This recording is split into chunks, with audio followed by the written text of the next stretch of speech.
안녕하세요 여러분, 성공합시다. 제가 예전에 신혼 초기에 정말 이렇게 칼국수를 엄청 맛있게 끓였는데 나중에 딱 먹으려는 순간에 보니까 이렇게 제습기 있잖아요. 그 제습제 그게 들어가 있는 거예요. 그러면 그 칼국수 먹을 수 있나요? 그 안에 정말 뭐 바지락이랑 좋은 거 다 넣었는데 그 제습제가 있으면 먹을 수 없잖아요. 그 영적으로 그 조그만 어떤 것들이 우리 안에 들어왔을 때 사실은 우리 삶 전체를 망가뜨리는 경우가 너무나 많아요. 오늘 본문에서도 다시 한번 확인하면서 하나님 주시는 메시지 한번 살펴보도록 해요. 자, 우린 지금 새 절기를 보고 있는데 마지막으로 초막절을 볼 거예요. 13절, 당신들은 타작마당과 포도주 틀에서 소출을 거두어 드릴 때 이래 동안 초막절을 지켜야 합니다. 당신들은 이 절기에 당신들과 당신들의 아들과 딸과 남종과 여종과 성 안에서 같이 사는 레위 사람과 떠돌이와 고아와 가복까지도 함께 즐거워해야 합니다. 당신들은 주 당신들의 하나님이 택하신 곳에서 이래 동안 초막절을 지켜야 합니다. 당신들은 주 당신들의 하나님이 당신들의 모든 소출과 당신들이 손을 댄 모든 일에 복을 주셨기 때문에 즐거워하는 것입니다. 자, 초막절은요, 봄의 보리수와 또 소여름의 밀수와 가을의 모든 곡식과 가실과 포도까지 수확을 다 마친 시점에서 지키는 감사의 절기예요. 봄 추수와 연관된 절기가 77절이라면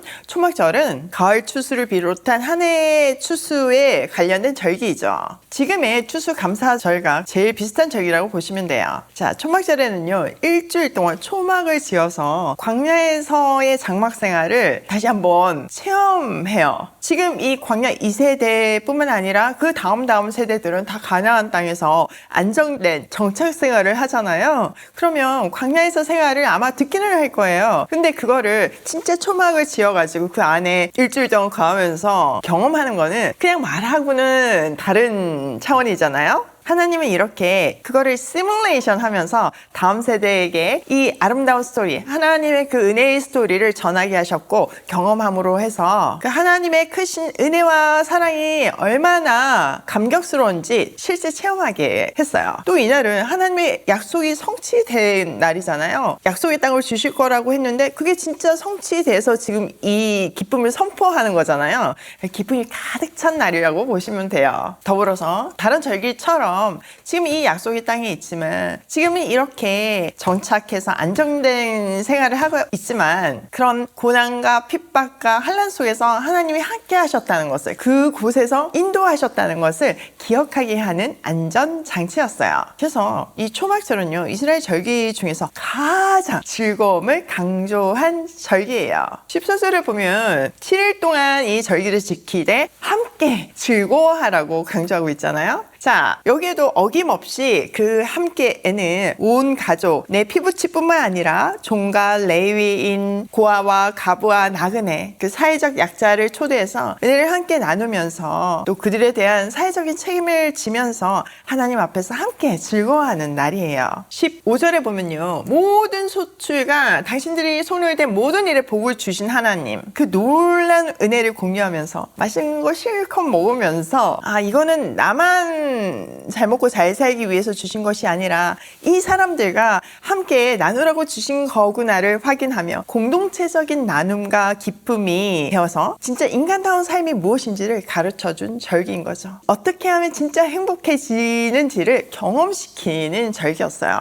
어저께 서울 이모집에서요, 지금까지 청소 주방 봉사 하신 이모들이 참석해서 이렇게 나눔을 가지는 시간을 가졌거든요. 함께 맛있는 거 먹으면서 돌아가면서 어떻게 여기 오게 됐으며 이 섬기면서 느끼는 감동, 이런 것들을 나눴는데 진짜 한 분 한 분 하나님이 택하셔서 부르시고 그 오래전 기도를 들으시고 성취하셨다는 것을 확인할 수 있는 자리였어요. 한 사람뿐만 아니라요, 그 모든 각 사람이 하나님 말씀에 순종해서 이곳에 왔을 때 그분이 부흥의 진원지가 되어서 새롭게 하나님의 역사가 펼쳐지는 것을 우리가 눈으로 확인했거든요. 그러다 보니까 기쁨이 정말 배가 되는 거예요. 35분이나 모였는데 진짜 천국이 이런 곳이구나. 한 사람의 감동이 아니라 35배의 감동이 모여서 정말 나 너무 행복하다 이런 생각을 하게 되더라고요. 우리들뿐만 아니라 우리 조카들까지 언젠가 이렇게 모여서 이런 초막절처럼 지난 이야기를 하면서 그때 그러셨지, 하나님 정말 우리를 택하셔서 이렇게 복 주셨구나, 그때 이모를 만나지 않았다면, 그때 삼촌을 만나지 않았다면 내 인생은 이랬을 거예요 막 이러면서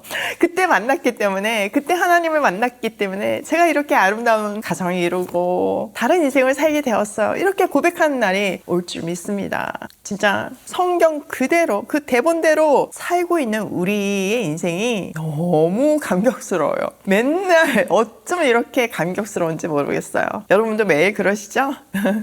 자, 이어서 볼게요. 16절. 모든 남자는 한 해에 3번 무교절과 칠칠절과 초막절에 주 당신들의 하나님이 택하신 곳으로 가서 주님을 배워야 합니다. 그러나 빈손으로 주님을 뵈러 가서는 안 됩니다. 저마다 주 당신들의 하나님으로부터 받은 복에 따라서 그 힘대로 예물을 가지고 나아가야 합니다. 이스라엘의 성인 남자라면 이 세 절기는 필수 참석을 해야 한다고 말하고 있어요. 지금 우리가 살펴본 6월절, 칠칠절, 초막절이죠. 자, 이 세 절기에 아무 데서나 이 절기를 지키면 되는 것이 아니라 반드시 그 중앙 성전, 예루살렘 성전에 모여야 했고, 이거는 지금 이 시대, 신약 시대에는 그리스도 안에서 예배를 드려야 된다는 것을, 절기를 지내야 되고 우리가 모임을 해도 정말 하나님 안에서 해야 한다는 것을 말해주고 있는 거예요. 또 빈손으로 와서는 안 된대요. 각 사람이 하나님이 주신 받은 복에 따라서 예물을 가져와서 그 감사를 표시하라고 하죠. 우리도 각각 그 기쁨을 후원이나 11조나 감사헌금으로 표시하잖아요. 그 원리가 여기 기록되어 있는 거죠.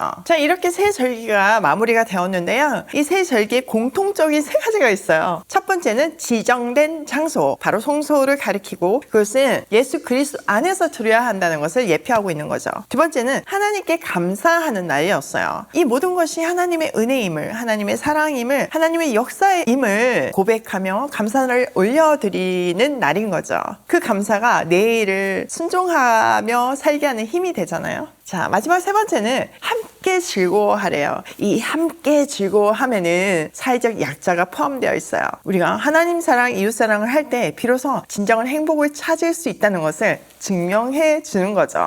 자, 신명기 1장에서부터 11장까지는 과거 이야기를 얘기하면서 어떻게 살아야 하는지 결단하게 했고, 12장부터는 규례와 예식에 대해서 말했어요. 그리고 이제 주제가 바뀌는데요. 바로 사법제도와 지도자들에 대한 권위를 얘기하고 있거든요. 먼저 지도자와 재판관, 공정한 재판에 대한 내용인데요. 한번 살펴볼게요. 자, 18절. 당신들은 주 당신들의 하나님이 각 지파에게 주시는 모든 성읍에 재판관과 지도자들을 두어 백성에게 공정한 재판을 하도록 하십시오. 당신들은 재판에서 공정성을 잃어서는 안 되고 사람의 얼굴을 보아 주어서도 안 되며 재판관이 뇌물을 받아서도 안 됩니다. 뇌물은 지혜 있는 사람의 눈을 어둡게 하고 새 없는 사람을 죄인으로 만듭니다. 당신들은 오직 정의만을 따라야 합니다. 그래야만 당신들이 살고 주 당신들의 하나님이 당신들에게 주시는 땅을 당신들이 차지할 것입니다. 자, 공정한 재판에 대해서 얘기하고 있는데요. 지금까지는 모세가 있고 또 10부장, 100부장, 1000부장이 있었잖아요. 이제는 정착 생활을 하기 때문에